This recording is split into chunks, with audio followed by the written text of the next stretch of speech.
So there's two handouts. One is the syllabus, and then I just started putting around a bibliography of his works, which, to be honest, is probably out of date at this point because they keep publishing random things that they find year after year. And the last time I culminated this was probably a decade ago. So definitely probably out of date at this point. So yeah, let's open in prayer, shall we?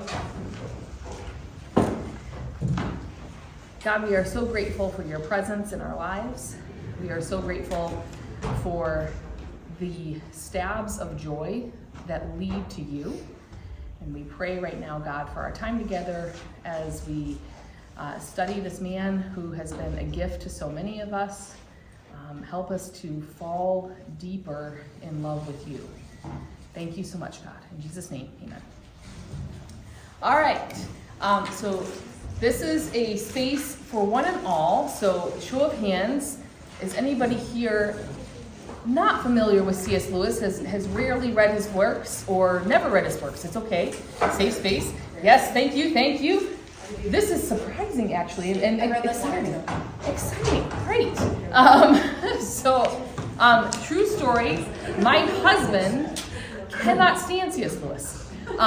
So we have survived our marriage for 20 years now, and hopefully another 20 will come. He did recently, last year, listen to Mere Christianity over audiobook and realized, like, he had never known that Mere Christianity was the broadcast on the BBC during World War II. And so since he's such a, he loves war history, he was like, oh, this is kind of fascinating now. And I'm like, okay, whatever. It was one of those things. For me, I was telling Zach, C.S. Lewis is how I learned how to read. So my dad, which I brought all of my collection except for I forgot my Chronicles of Narnia at home for some silly reason. My dad would read the Chronicles of Narnia to me, and then I would start reading them back to him. And that's how I learned how to read. And so if you have littles, I highly recommend it because you are going to raise future Anglophiles. And we are wonderful people. I encourage you guys over the next 4 weeks to bring a cup of tea because C.S. Lewis loved tea, and to really just open up your heart and your mind to exploring fantasy and exploring new ways to think about God and to explore how can I speak about him in ways that might be like fooling people. He loved to sneak theology in silly little ways. And so when Mark was teaching his class on art, I did tag Mark, and he knows. Another form of art is writing. And so if you guys feel inspired over these 4 weeks to start writing about your faith and to start exploring like new stories, like Mark would love to see it. And maybe we can feature that as well in the whole, I forget what we're calling this, art club of faith. I know that's not right, but yeah. So over the next 4 weeks, there's a little syllabus for you. We will be discussing today Surprised by Joy, and really just going through his biography. And that will help us as we then next week look at Out of the Silent Planet, which I put all the way over here. So if you want to, my encouragement is pick one and read one. This one is nice and small, as you can see. So if you wanted to choose that one, you could. The following week, we'll be doing Narnia, but particularly we'll be doing The Voyage of the Dawn Treader, which also, super easy read, children's book. Really highly recommend it. I do not recommend you watch the movie that they made like a decade ago. It's terrible. So pass on that. Instead, read the book. In week 4, we're going to be doing Till We Have Faces, and so it's in week 4 because the book is not small. So here we go. This is Till We Have Faces. So, a few pinkies in length, but it is my favorite book of all time. Like, favorite book ever, like any author ever. So I'm excited for that. So that's what we're going to be discussing. As you can see, we are scratching the surface. This isn't even his complete works. Again, there's a chronological bibliography for you. It's a good chunk, but not even all of his stuff. So we are really just scratching the surface. And at the end of class, like, feel free to come up and look. I also have a bunch of books here that are about C.S. Lewis. If you want a really, really, phenomenal biography, The Narnian by Alan Jacobs is the best thing ever on him. And so I highly, highly recommend it. And this was the book. So I took a class on C.S. Lewis when I was at Gordon Conwell. And this is the book that the professor had us read. It's just so, so good. So, are you guys ready? So I should also poll. We have some people that have never really gotten into Lewis. Do we have like mediocre fans? Any? Yeah, Susan. Great. And then do we have like all in? Are we all in? Yeah. Okay. And then people that don't want to say. Between mediocre and yeah. So C.S. Lewis was born November 29th, 1898, in Belfast, Ireland. And so, as you can see, Belfast is up here in the Northern Ireland. It is in what is called like this little bowl, and Belfast was this massive shipping industry. They built ships in Belfast. It was a huge amount of industry there. This is what Belfast looks like, and so this is where he was born and what he was born into, which helps as we kind of lay the scene about who C.S. Lewis is. His father, over here on the right, was Albert James Lewis. He's a solicitor, or his father was a solicitor. Richard came to Ireland from Wales during the mid-19th century. And so if you picked up Surprised by Dorian, read it, or got through half of it, because it does get dense about halfway through, just so you guys know. He describes his dad in the chapter on the concentration camp. And he says, he had for many years been a public prosecutor. Words came to him and intoxicated him as they came. What actually happened was that a small boy who walked on a damp grass in his slippers or left a bathroom in a pickle found himself attacked with something like Cicero or Catiline or Burke or Warren Hastings. Simile piled on simile, rhetorical question on rhetorical question, the flash of an orator's eye and the thundercloud of an orator's brow, the gestures, the cadences, and the pauses. The pauses might be the chief danger. One was so long that my brother, quite innocently, supposingly the denunciation to have ended, humbly took up his book and resumed his reading. A gesture which my father, who had only after all made a rhetorical miscalculation of about a second and a half, not unnaturally took for cool, premeditated insolence. The ludicrous disproportion between such harangues and their occasions put in mind of the advocate and marshal who thunders about of all the villains of Roman history, while meantime this case, I beg the court to note, concerns a trespass of the goat. He's just being funny. So this is his dad, kind of this eccentric man, very good at public speaking, but you track a little dirt through the house and you're about to get it from Cicero. So that's his father. His mother was Florence Augusta Lewis, maiden name Hamilton, and she was known as Flora. She is the daughter of a Church of Ireland or Anglican priest. And Lewis, when he was young, his mother passed away from cancer. And so his reflection on that at the end of his first year's chapter is kind of telling about who she was. So he says at the end of that chapter, with my mother's death, all settled happiness, all that was tranquil and reliable disappeared from my life. There was to be much fun, many pleasures, many stabs of joy, but no more of the old security. It was sea and islands now. The great continent had sunk like Atlantis. Mm-hmm. And so that can give you kind of this telling of like who his parents were and how he viewed them. His dad, this, eccentric, talks a lot man, and his mother, the stable continent in his life. And so that describes his family. This is young Jack, and he wanted to be called Jack, not Clive Staples.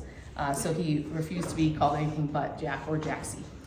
So he also had an older brother, Warren Hamilton Lewis, also known as Warnie. At the age of I know, my Michigan accent does not probably do it good. I don't know that I could do a British accent of Warnie, but at the age of 4, shortly after his dog Jaxie was killed by a car, he announced that his name was now Jaxie.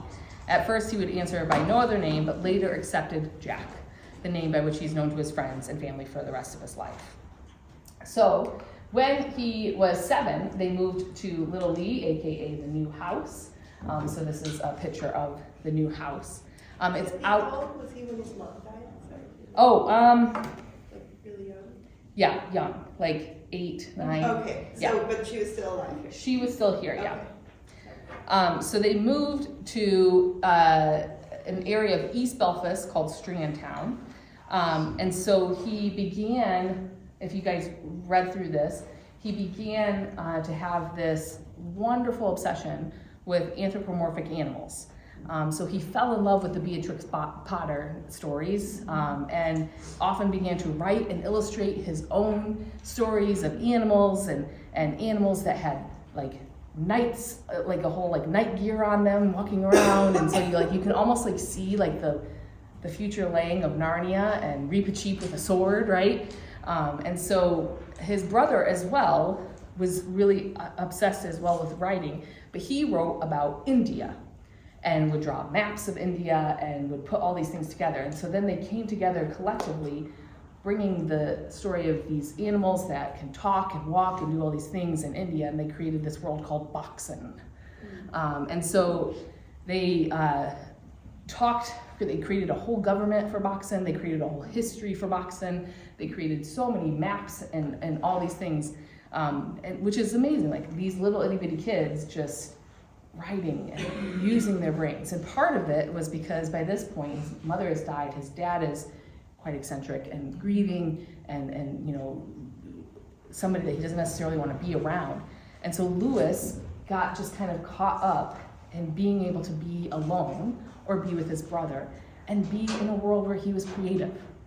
And so he says in Surprised by Joy, I'm a product of long corridors, empty sunlit rooms, upstairs indoor silences, attics explored in solitude, distant noises of gurgling cisterns and pipes, and the noise of wind under the tiles, also of endless books.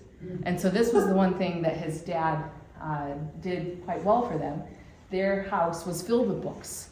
And the way he describes it in Surprised by Joy is just like books stacked upon books in every room. And it was anything under the sun. And he does say it could be something meant for a child or something definitely not meant for a child, but everything was open to him.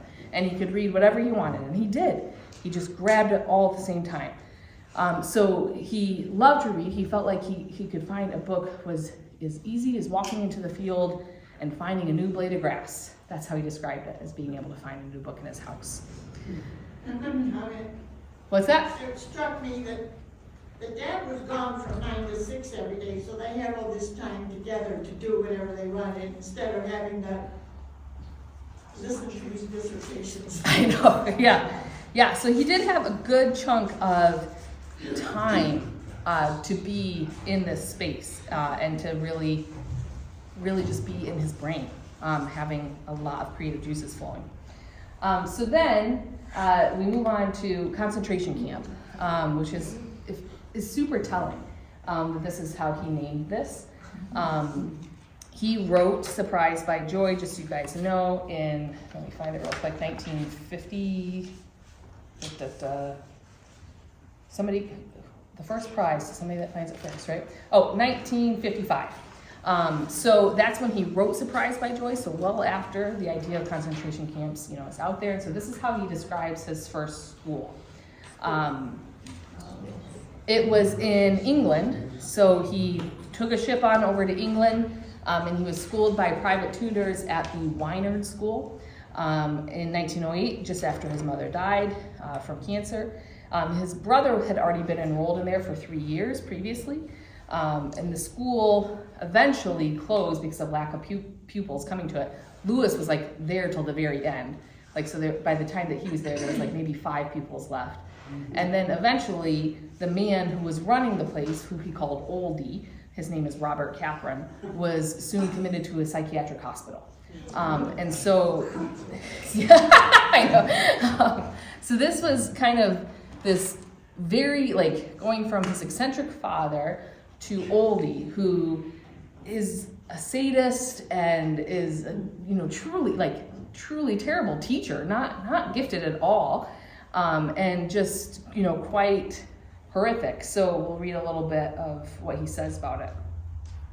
At the beginning of the concentration camp, he says, clip clop.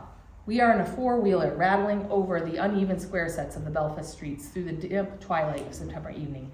1908, my father, my brother, and I. I'm going to school for the first time. We are in low spirits. My brother, who has the most reason to be, for he alone knows what we are going to, shows his feelings least.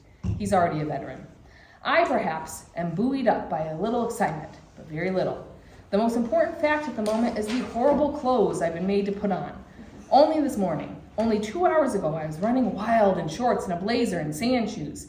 Now I am choking and sweating, itching too in thick, dark stuff, throttled by an eaten collar, my feet already aching with unaccustomed boots. I'm wearing knickerbockers that button at the knee every night for some 40 weeks of the year, and for many a year I used to see red, smarting imprints of those buttons in my flesh when I undress. Worst of all is the bowler hat, apparently made of iron, which grasps on my head. So this gives you your sense of what he's heading into and how much he's really not prepared for it. So then we get to Oldie, and he says, for he had his favorite victims, boys who could do nothing right. I've known Oldie enter the schoolroom after breakfast, cast his eyes round, and remark, "Oh, there you are, Rees, you horrid boy. If I'm not too tired, I shall give you a good drubbing this afternoon." He was not angry, nor was he joking. Yeah.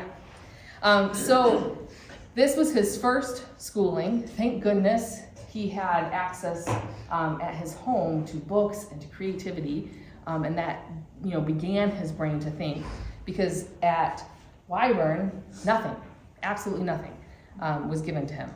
And so then when Wyvern closed, he went on to Campbell College, which was actually in Belfast, about a mile from his home. And so this was his exposure to first an English school and then to an Irish school, which were night and day different. But he actually got a little better teaching at the Irish school, but also got exposed to a lot of gangs and a lot of growing up quickly type things. He had to leave after a few months though because he got ill. And so he was sent to a health resort and then eventually went off to Malvern, which is in England, which is where his brother was. And so this was what he calls in his autobiography, Charts. So it was in this time that Lewis abandoned his childhood Christian faith and he became an atheist. And he became also interested in mythology and the occult. And so he describes the occult in here with the interaction with this woman named Miss C and how she introduced all of this idea of the occult to him. So in September 1913, Lewis enrolled in Malvern College, where he remained until the following June. And he found the school to be extremely socially competitive. He does not describe it in this book at all to the length that you're going to hear about it in here. It was extremely socially awkward. And if you were picked on, you were picked on for the rest of the day. And so he describes it in letters, and this is how in the Narnian they kind of pick up on how bad it was for him. So he would try to get around the Bloods. This is this level of hierarchy, and skirt and try not to be noticed by them. But as soon as they caught him, that was his day, was being just tormented by them. And so that was his life. And he was kind of at this disjoint with his brother, who was fine through all this because his brother was not socially awkward. But he describes himself as, he says, "I'm one of those people that always has that look on your face where somebody comes off and says, 'Hey, get that look off your face.'" And so he got picked on. And so it's a interesting take on what that school was, and also really exposing as well. Thankfully, he was able to then move on to get private studies and live in the house of a man named William T. Kirkpatrick, or he calls him the Great Knock. The Great Knock, if you've read the Chronicles of Narnia and The Magician's Nephew, you have? I'm in the middle of it. Which one? The original The Magician's Nephew. Oh, that's an excellent book. And so The Great Knock is like the professor in The Magician's Nephew. And that's who he kind of wrote this person after. And so the Great Knock, or Kirkpatrick, he did an amazing job of helping Lewis to pour into his studies. So literally all day he would spend like 6 hours reading Homer, and then sitting with the Great Knock for 2 hours, doing didactic exercises and learning how to make arguments, and then going on a nice walk for 4 hours through the English countryside. And that was his day. And so it gives you kind of this sense of like how he was able to come out of this and restore as he led off to being an adult. So in this time frame, C.S. Lewis's autobiography is not like super consistent, because he's like, I don't really remember if this was before or after this, but at some point in this time frame, he was wonderstruck by the songs and the legends of what he called northernness. And so the ancient literature of Scandinavia, like the Thor and Loki and all these mythological stories, they sparked something in him. And then as well, along with this northernness, he heard Wagner. And so that just sent him off into this utter sense of joy. And so he was always trying to come back to it. How do I find this? How do I get back to this? For him, reading about Loki and hearing Wagner would give him those pangs, those stabs of joy. So he studied with Kirkpatrick, and eventually he was able to get a scholarship and get accepted into the University of Oxford. This was at 1916 though, and so we move on to him being in the war. So he was in World War I. He was commissioned in the 3rd Battalion. He arrived in the Somme Valley in France on his 19th birthday and then went straight to the trenches. And so he experienced trench warfare. In April 15, 1918, he was wounded and 2 of his colleagues were killed right next to him. And so he suffered depression, he suffered homesickness during his convalescence. And upon recovery in October, he was assigned duty in Andover, England. And so he experienced trench warfare, and somehow, because he ended up hurt, he was able to make it out of it, thankfully, while many of his friends did not. And it's interesting, as you like read through his life and all the people that are in his life, like Tolkien and Barfield and all these other people, they all lived through this war. And especially if you read through the Narnian, it's amazing to think through like how many amazing scholars went off to war and died there or came back. Just the amount of amazing British scholars that were in that. In this time as well too, he meets a man named Paddy Moore up here on the top left. So this is Lewis, that's Paddy Moore. And so this begins what is probably the weirdest part of his life.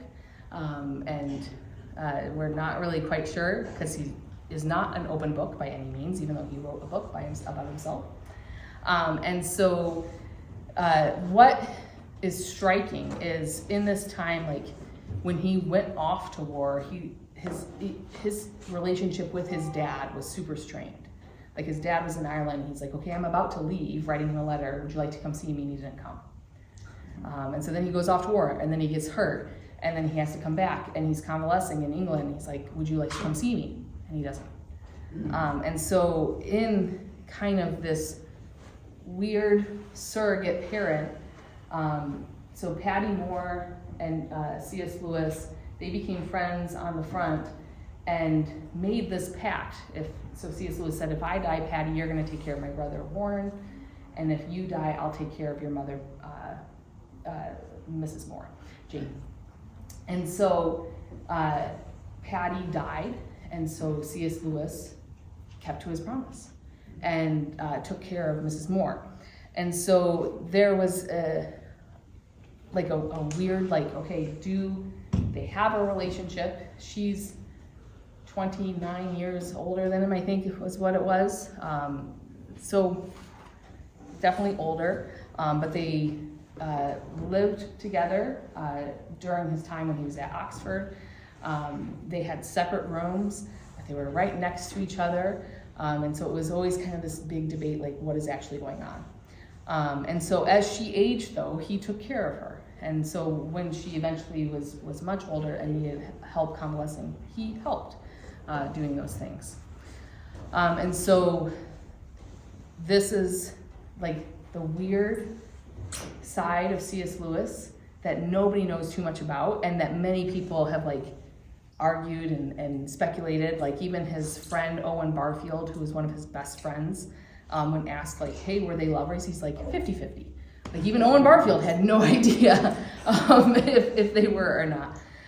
And so it seems odd if they were, because he did call her mother. But as well, you have to think through the fact that like he had such a strained relationship with his dad, and his own mom died when he was super young. So I feel like he's kind of trying to replace some things as well. So What's the picture on the bottom right? that is, okay, so this is Mrs. Moore Jane.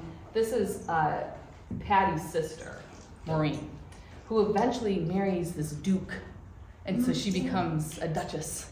And so and there's this really cute story when he's dying, and people think like his brain's not all the way there.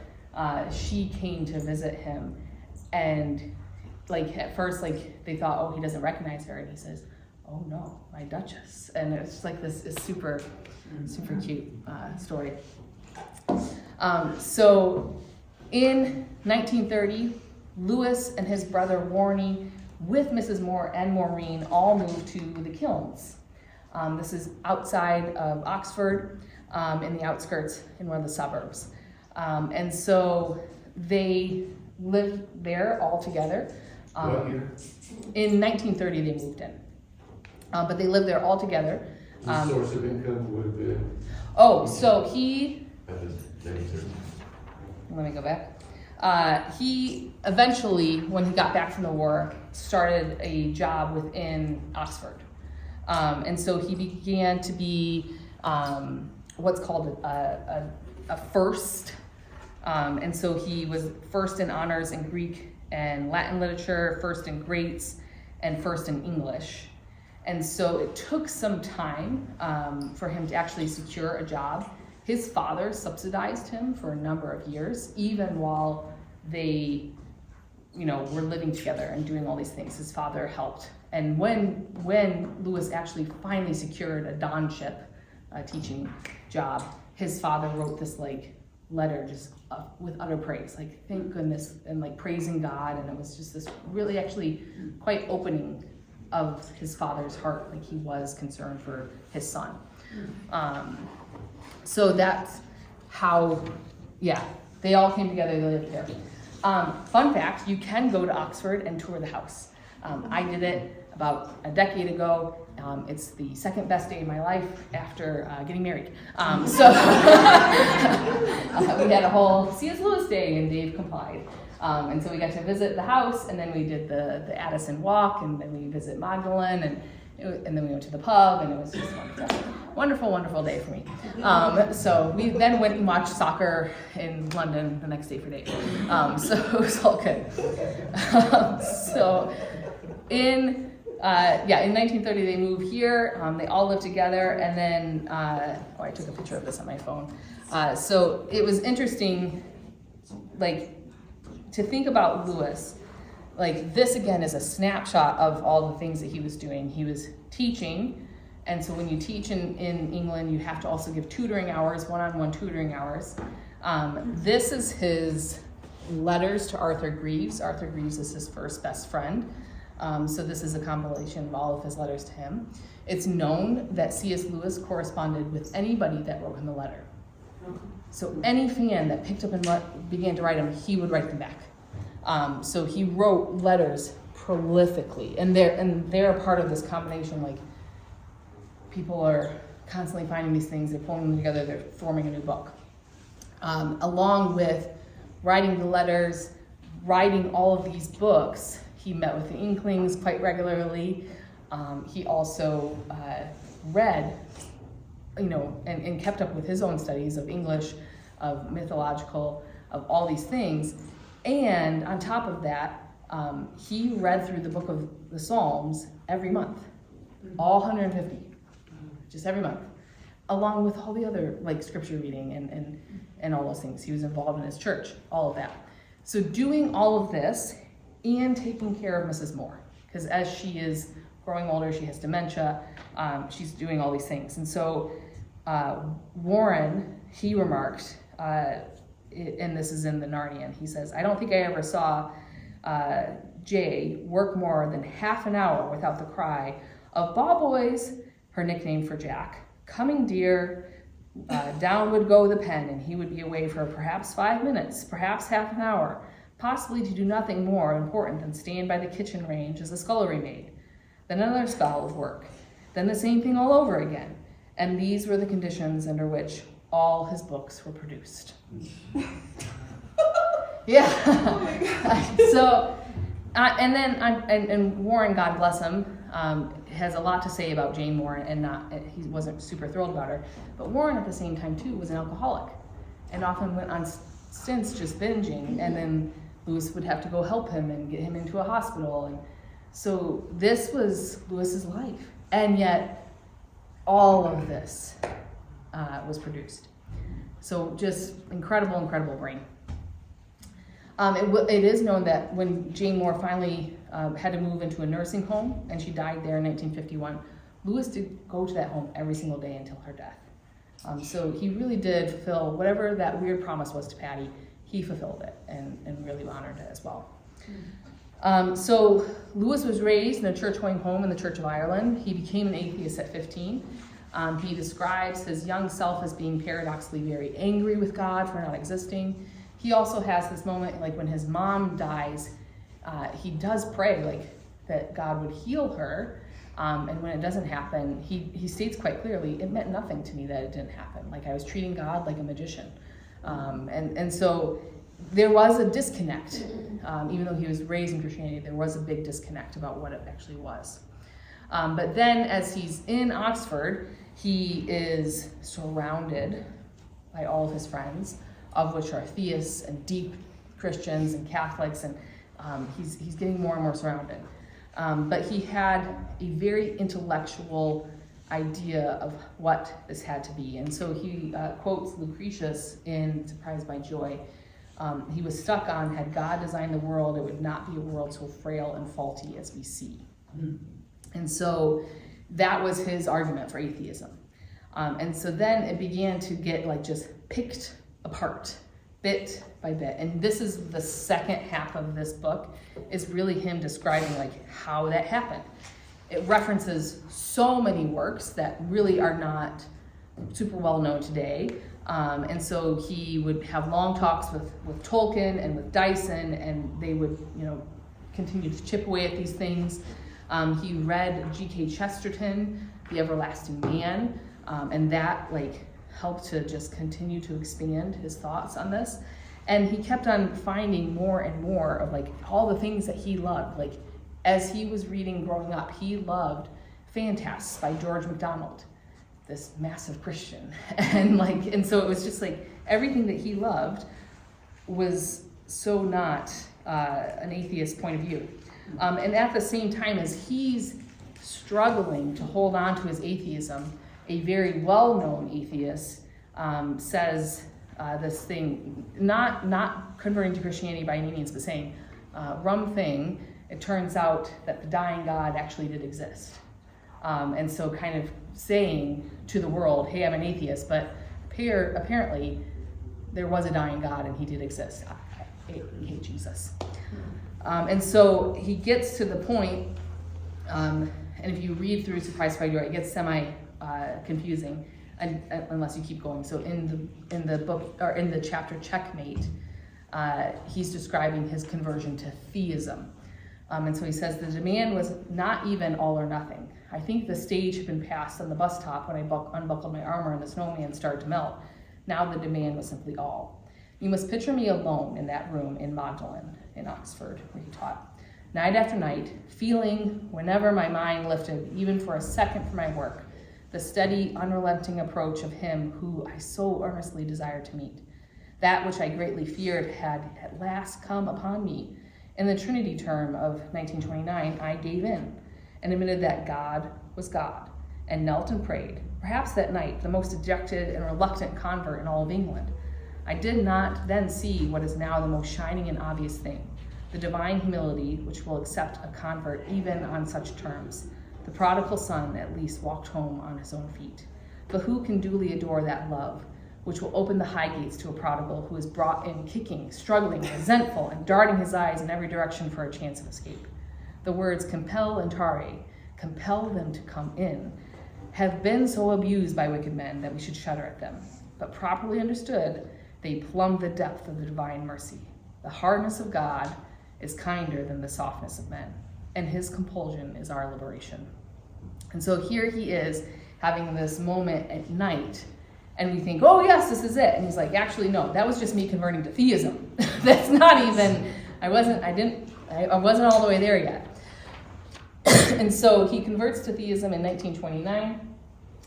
And so he says in Surprised by Joy, no word in my vocabulary expressed deeper hatred than the word interference, capital I, but Christianity placed at the center of what they seemed to me a transcendental interferer.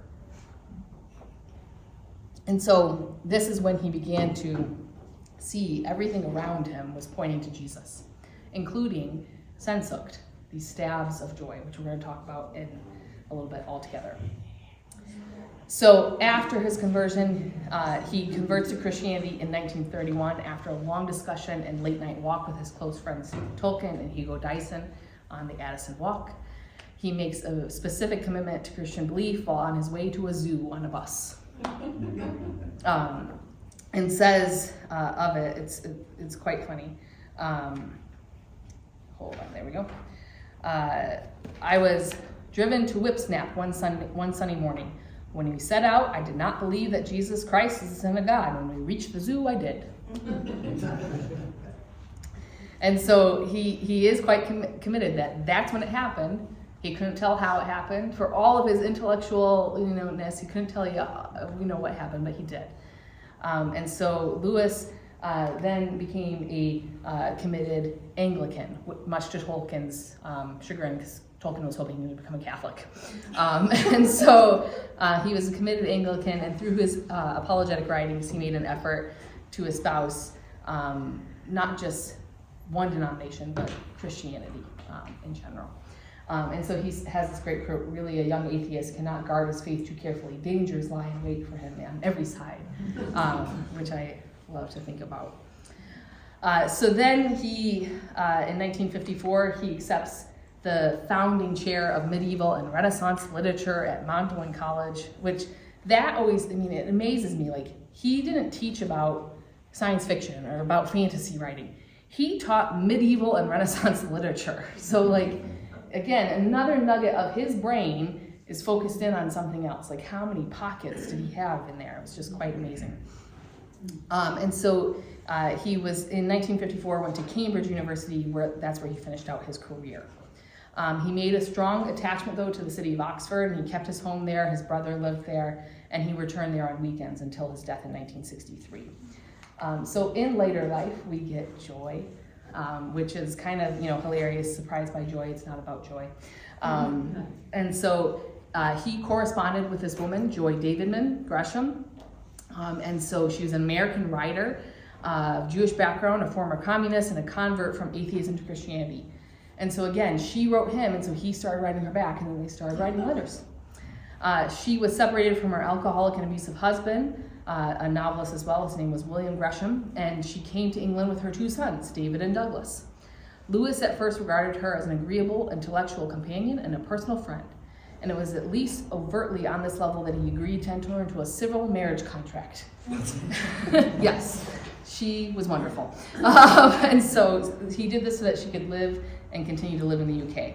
Lewis's brother Warren wrote, "For Jack, the attraction was at first undoubtedly intellectual. Joy was the only woman whom he had met who had a brain which matched his own in suppleness, width of interest, and an analytical grasp, and above all, in humor and sense of fun." And so that was how their marriage began. However, after complaining of a painful hip, she was diagnosed with a terminal bone cancer, and the relationship developed to the point that they sought Christian marriage. And so since she was divorced, this was not really straightforward in the Church of England at the time, but they had a friend, Reverend Peter Bide, who performed the ceremony at their hospital bed in March of 1957. So Gresham's cancer went into a brief remission, and the couple lived as a family with Warren as well, until her relapse and her death in 1960. During this time of remission, they did get to take a trip to Greece together. And it was, for Lewis, described as a wonderful, wonderful time. If you would like, there is a really great book called A Grief Observed, which is his, and when he wrote it with an alias at first, and then after he died, they put his name on it, which is his reflections on losing joy. And it is phenomenal, especially if you are grieving. It's a phenomenal book. Losing that word, joy. Mm-hmm. Losing his wife, Joy, yeah. So that is him and his wife. So after this, Lewis continued to raise David and Douglas as his own sons. So again, taking on How old were they? more care. Teenagers by that point. Yeah. So then in early 1961, Lewis began experiencing medical problems. He was diagnosed with inflammation of the kidneys, which resulted in blood poisoning. So it caused him to miss a term, first at his job in Cambridge. He eventually got back to health in 1962. He returned in April, and his health continued to improve. But then early in 1963, it again took a dive, and he fell ill on July 15th, 1963, being admitted to a hospital. The next day at 5 p.m., he suffered a heart attack, lapsed into a coma, unexpectedly waking the day at 2 p.m. After he was discharged from the hospital, Lewis returned to the kilns, though he was too ill to work. So as a result, he resigned from his post in Cambridge in August. His condition continued to decline, and in mid-November, he was diagnosed with end-stage renal failure. So on November 22nd, 1963, exactly 1 week before his 65th birthday, he died. And he's buried in Holy Trinity Chapel in Oxford. So he died the same day that another famous author, Aldous Huxley, as well as John F. Kennedy, the day that he was shot. So it's one of those things where probably there would have been great mourning, but because of JFK's death and then another author who was also quite well known, it just kind of got lost through. So that is that. But C.S. Lewis and who he is and his works remain permeated throughout all time. So in our last few minutes before choir goes and does its thing, of which I'm a part, I'd like to just talk and have discussion around Sehnsucht. So Sehnsucht is this German word that Lewis describes in Surprised by Joy, he describes it as a pang, a stab of joy. And so he encounters this when he's young, and he says, "The first itself is the memory of a memory. As I stood beside a flowering currant bush on a summer day, where suddenly arose in me without a warning, and as if from a depth, not of years, but of centuries, the memory of that earlier morning at the old house, when my brother had brought his toy garden into the nursery. It is difficult to find words strong enough for the sensation which came over me. Milton's enormous bliss of Eden, giving the full ancient meaning to enormous, comes somewhere near it. It was a sensation, of course, of desire, but a desire for what? Not certainly for a biscuit tin filled with moss, nor even, though that came into it, for my own past. And before I knew what I desired, the desire itself was gone.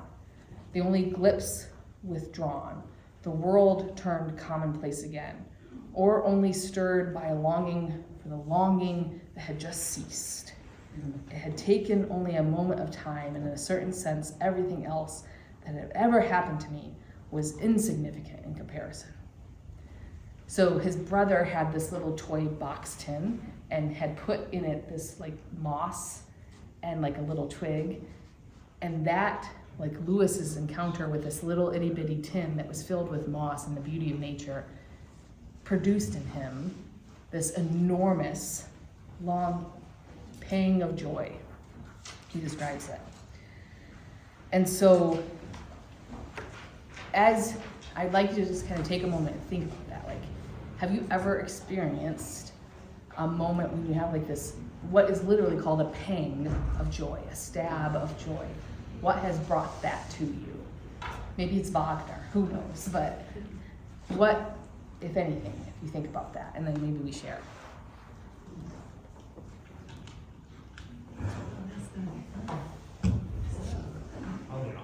Susan.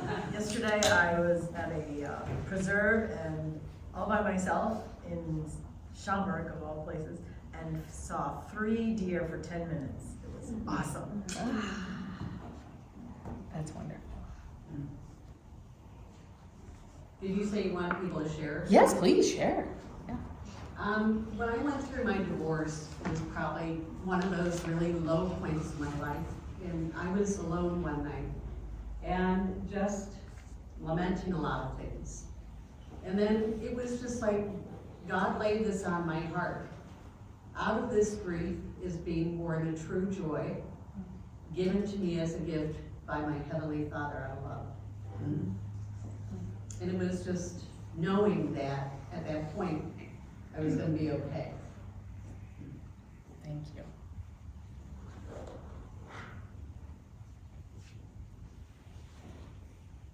Anybody else have moments where you have this stab of joy? Mine is not nearly as deep as these. It's okay. It's okay. So, a couple years ago, we took the boys to Disney World for the first time.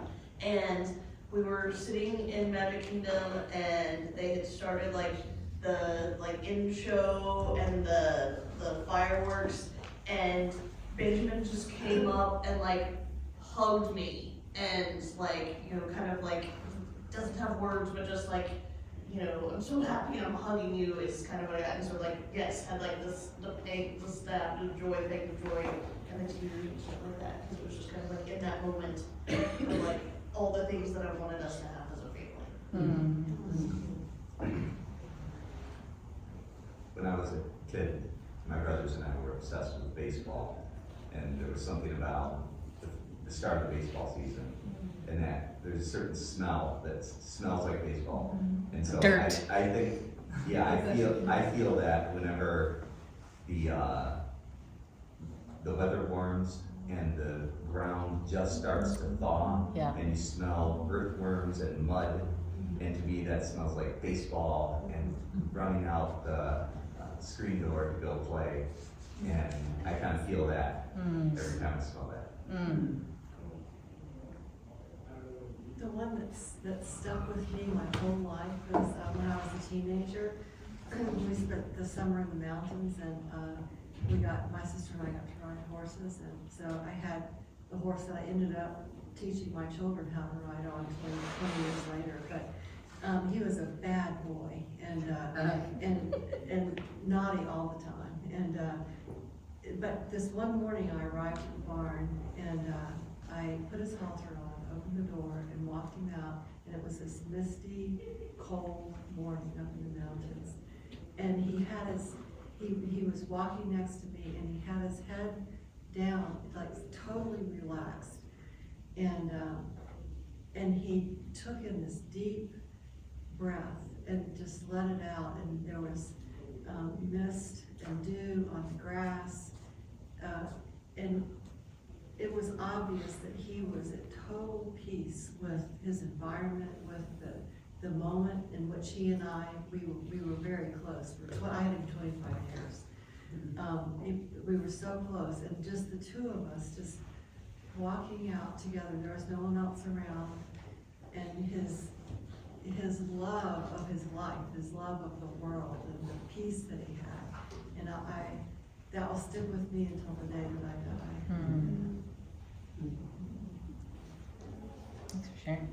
Yeah, and I was 14, did my first backpacking trip ever in Glacier National Park near where I grew up in Montana. And I just remember getting up before sunrise and going over to the lake, and it was like the most perfect reflection I've ever seen. Like you could hardly tell the difference between where the lake was and the mountains, because it was just like everything was totally bright and just this perfect like red and green cliffs and like white snowfields reflected in the water.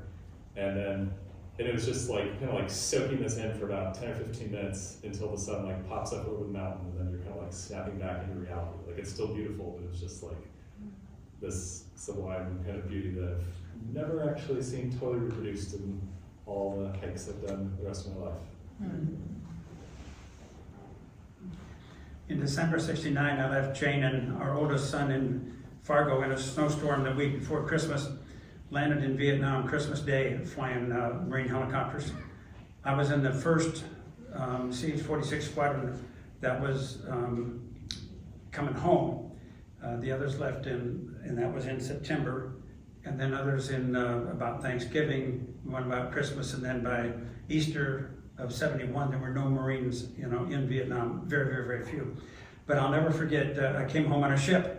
And on a beautiful Sunday morning, we'd gotten transferred from the base to the ship. And Sunday night, as we sailed east, and we watched the sunset, going into the ocean, as we were sailing over the horizon, 10 fingers and 10 toes, and Jane will say, most of my sanity. Thinking of the 58,000 that did not come home, that was just a real spark of joy. Thank you, guys. Well, this is rather bland No, compared to all nothing's these bland, stories no. of the intent. When I get on the plane going to Scotland, I am just overcome with that joy. We fully agree with that. If you know, you know. So when Lewis finishes his book, because he's been talking about these pangs of joy all the way through, he says, but what in conclusion of joy? For that, after all, is the story has been mainly about. To tell you the truth, the subject has lost nearly all interest for me since I became a Christian. I cannot indeed complain like Wordsworth that the visionary gleam has passed away.